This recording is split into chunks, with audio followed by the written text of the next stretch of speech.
On dit tous salut ou ça va, sans même y réfléchir. Mais et si l'une des salutations les plus répandues au monde était bien plus qu'une formalité, si c'était en fait une véritable promesse? C'est ce qu'on va voir aujourd'hui en décortiquant Salam Aleikum pour y découvrir une incroyable garantie de sécurité personnelle.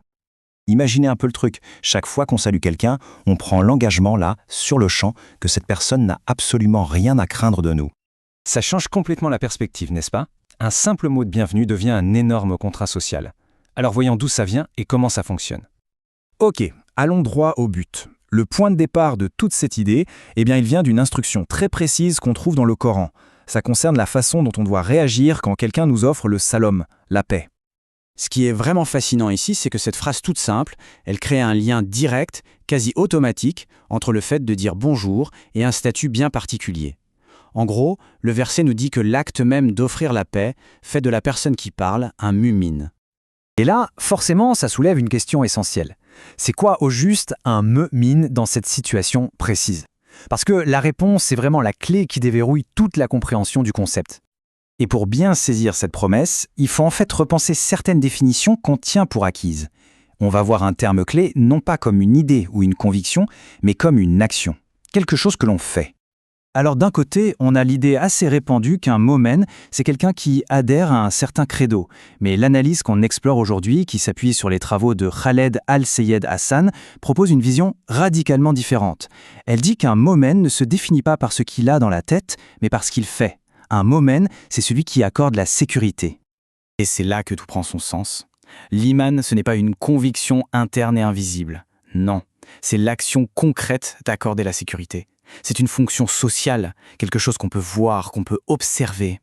Donc le mu'min, c'est tout simplement celui qui passe à l'acte. C'est le garant de cette sécurité. C'est la personne qui accomplit cet acte d'iman. Et pour boucler la boucle, l'islam, dans ce contexte, devient le résultat de cette action, l'acte même d'instaurer la paix. C'est un système d'une logique impeccable, où les mots se transforment en promesses tangibles. Alors qu'est-ce qui rend cette salutation si différente de, disons, souhaiter une bonne journée? Eh bien, la grande différence, c'est que c'est une promesse qu'on a le pouvoir de tenir, à 100%. Quand on y pense, ce n'est pas un vœu pieux du style « j'espère que tout ira bien pour toi ». Pas du tout. C'est une déclaration personnelle et directe. La personne qui parle dit en substance « je t'accorde ma protection. De ma part, tu es en sécurité ». C'est une garantie, pure et simple. Regardez ce tableau, c'est très clair. On peut souhaiter une bonne santé à quelqu'un, mais on ne peut pas leur rendre en bonne santé. On peut dire bonne journée, mais on ne contrôle absolument pas comment sa journée va se passer. Par contre, Salam Aleikum, c'est un autre niveau. Garantir à quelqu'un qu'il n'a rien à craindre de nos propres actions, ça, on en a le contrôle total. C'est ce qui en fait une promesse concrète et réalisable. Et cette idée devient encore plus intéressante quand on regarde de plus près un détail linguistique dans le texte source. Dans le Coran, la formule où « salam » est indéfinie, c'est-à-dire une paix, en général, apparaît 6 fois dans ces contextes de salutation. C'est la version utilisée pour la promesse de tous les jours, de personne à personne.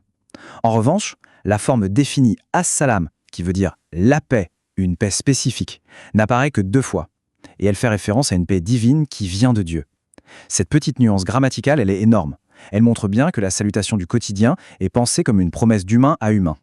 Bon, pour résumer tout ça, qu'est-ce que ça veut dire concrètement pour la personne qui prononce ces mots et pour celle qui les reçoit? Au fond, ça se ramène à un contrat social super simple, en 3 étapes. 1. On prononce les mots « Salam Aleikum ». 2. En faisant ça, on s'engage activement à garantir la sécurité de l'autre vis-à-vis de nos propres actions. Et 3. Cet acte même nous définit comme un mu'min, un garant de sécurité. C'est aussi simple que ça. La parole devient un engagement. Et c'est vraiment ça l'idée centrale. Ce n'est pas juste une curiosité linguistique. Ça recadre complètement une salutation de tous les jours pour en faire un acte de responsabilité sociale profond. Celui qui parle devient directement responsable du bien-être de la personne qu'il salue. Et tout ça, ça nous laisse avec une question assez vertigineuse. Si chaque salutation que l'on faisait était une vraie promesse, une promesse qui nous engage, comment est-ce que ça changerait notre façon de parler au monde? Ça changerait tout, non?